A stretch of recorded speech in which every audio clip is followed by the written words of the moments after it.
This is part two of Keep Me Burning. So, back to what I was saying. You get to experience heaven on earth when you get done with a certain level of pruning that bears fruit. And the fruit that you will bear is peace, joy, happiness, bliss, fear of the Lord, wisdom, understanding, other gifts and fruits of the Spirit, gift of discerning of spirits. God will start to take you deeper to where He will give you tools. And this is something that God was also revealing to me. God cannot take away the wickedness from this world, but He can give you the gift of discerning of spirits that will cause the enemy to not be able to try you in a certain way, that will provide the fruit of peace, the fruit of safety, the fruit of restoration, recompense, all of those things in your life. So, a lot of people, when they think bring heaven on earth, even for you to make it into heaven, there's a level of work that you have to do. This is why you have to keep your oil burning.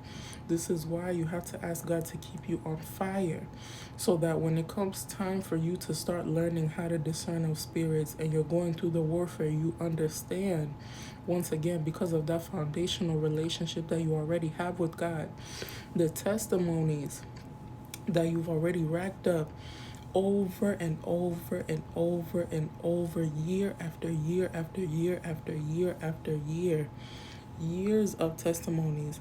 I truly believe, like, a lot of people look at my life and they say, how are you this old and you have this much wisdom? But it's because the Lord had encountered me from a young age, and I understood. Even 20 years, it might seem like I'm only 22, I'm finna be 23 in probably like two and a half ish, 3-ish weeks.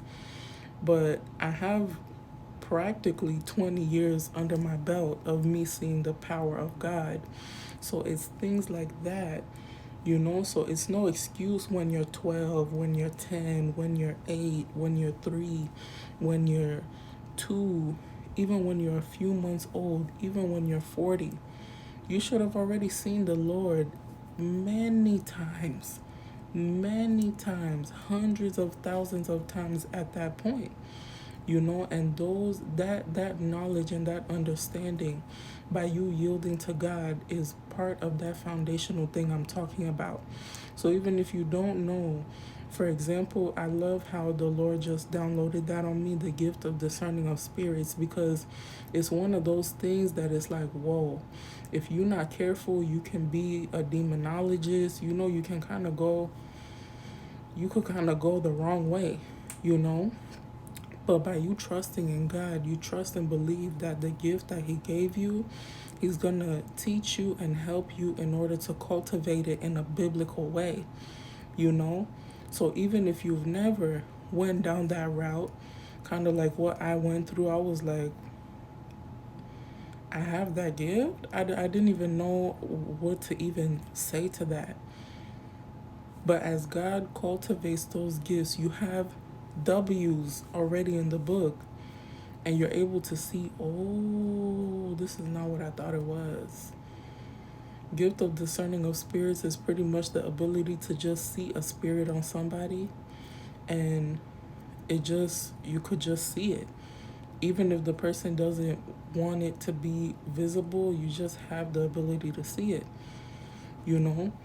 So really the cultivation comes from, don't be disrespectful to people, don't be rude to people.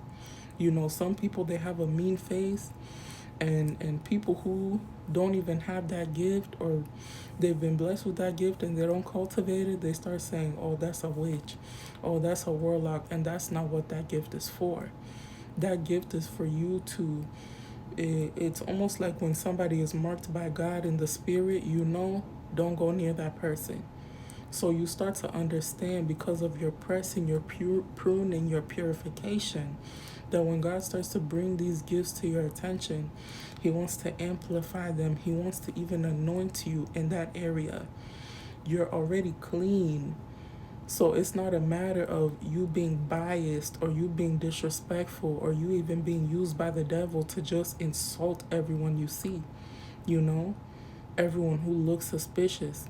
But it's truly you already learning and practicing how to live in the Spirit, how to operate with the gifts of the Spirit.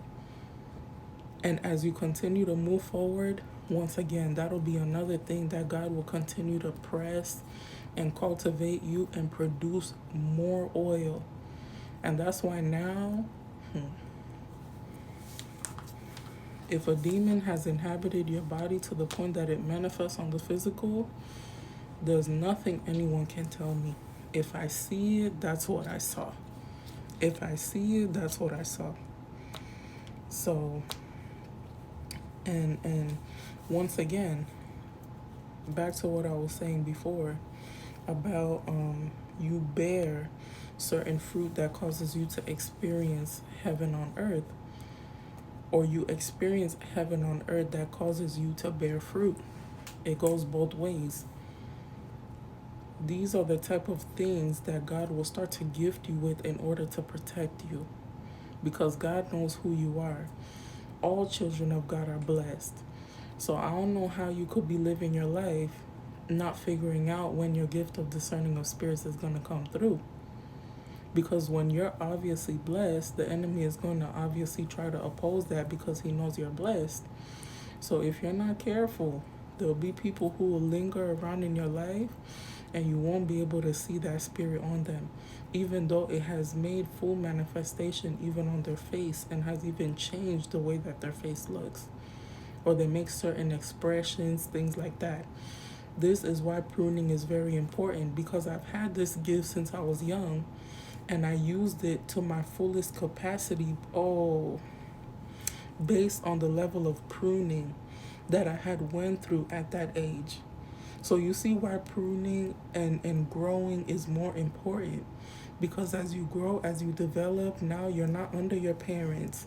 Now you're not at school surrounded by teachers and all your friends. Now you're a grown adult functioning in society, and there's nobody around you to be like, hey, baby, put this, You have to be able to see, like, nah, you are a red flag. I don't care what nobody says. I don't care what nobody says. So the same way, even in the physical, you're able to depend and function in society by yourself. No one has to tell you to brush your teeth and to do this and to do that. It's the same way you start to become spiritually. God doesn't have to tell you every single time, oh, that person, they're dangerous. This is why they're dangerous.